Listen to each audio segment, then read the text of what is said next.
E aí, pessoal do quarto ano? Gente, olha, a nossa aula de história hoje tá na página 66 do livro. Ixi, a Luiz coisou aqui, não foi, gente? Desculpa.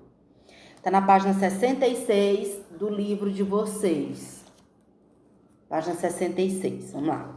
Quilombo dos Palmares. Quilombo dos Palmares. Gente, a gente já ouviu falar um pouco do Quilombo dos Palmares quando a gente estava falando da escravidão, certo? Como nós sabemos, os escravos vinham nos navios negreiros e tudo. E normalmente o desembarque desses escravos acontecia nos portos do Rio de Janeiro, do Recife e de Salvador, certo? Quando eles desembarcavam ali, muitos deles já tinham destino certo, porque já tinham sido comprados, e outros ficavam nas feiras para serem vendidos, certo? Quando eles eram vendidos, eles eram comprados por donos de fazenda que cultivava cana-de-açúcar. Então, eles eram levados, a maioria deles, para trabalhar nas lavouras de cana-de-açúcar, certo? Só que não era só essa a função deles. Eles trabalhavam, além das lavouras de cana-de-açúcar, eles faziam diversas atividades, como eles cuidavam do gado, faziam serviços domésticos, deixa eu ver mais o que... Trabalhavam nas lavouras,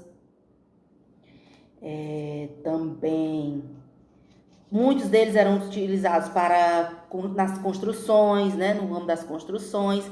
Enfim, tinha várias atividades. Só que a vida deles na fazenda não era nada agradável. Muitos deles não aguentavam. Se eles saíssem um tantinho sequer da linha, eles eram punidos por umas pessoas chamadas capitão do mato.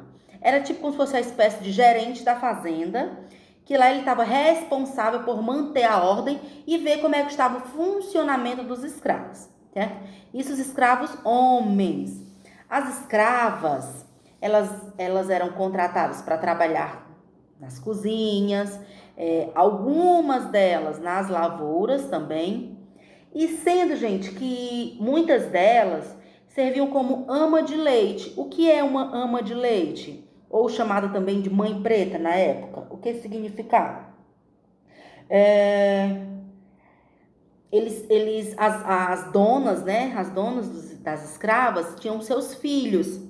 Só que elas tornavam amas de leite ou mãe preta porque elas acabavam amamentando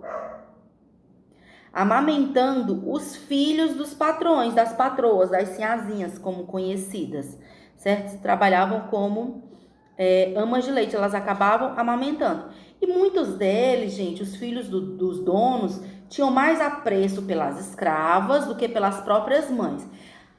Quando isso acontecia também, as mães, as sinhazinhas, né, as donas das escravas, não gostavam nem um pouco disso e acabavam castigando as escravas.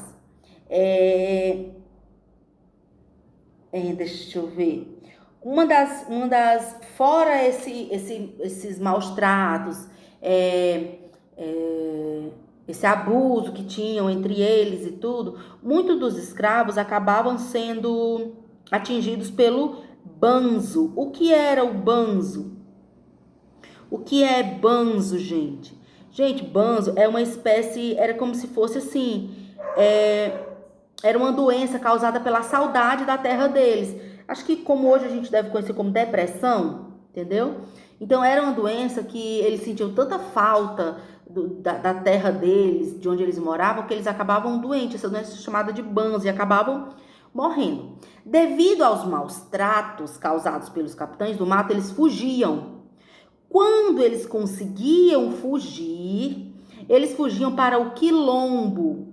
O quilombo mais conhecido foi o Quilombo dos Palmares, certo? O que era o quilombo? Era um lugar de refúgio. Muitos dos escravos conseguiam fugir e chegar até o quilombo. Quando eles chegavam até o quilombo, eles estavam a salvo. Quando eles não conseguiam chegar, porque eles eram capturados novamente pelo capitão do mato. Ali eles apanhavam muitas vezes até a morte, ficavam presos no tronco para servir de exemplo, certo? Uma curiosidade sobre o Quilombo dos Palmares. O Quilombo dos Palmares, gente, reuniu cerca de 20 mil pessoas. Dentre essas 20 mil pessoas estavam escravos, que conseguiram fugir, índios que eram também escravizados e conseguiram fugir, e muitas vezes, gente, por homens brancos. Como assim? Homens brancos fugiam para os quilombos? Sim. Quem eram esses homens brancos? Eram foras da lei, pessoas que não andavam segundo a lei, tipo malfeitores, ladrões, essas coisas. Eles fugiam quando eles não queriam ser pegos pela polícia da época, eles fugiam para os quilombos, certo? O último líder do Quilombo dos Palmares foi Zumbi.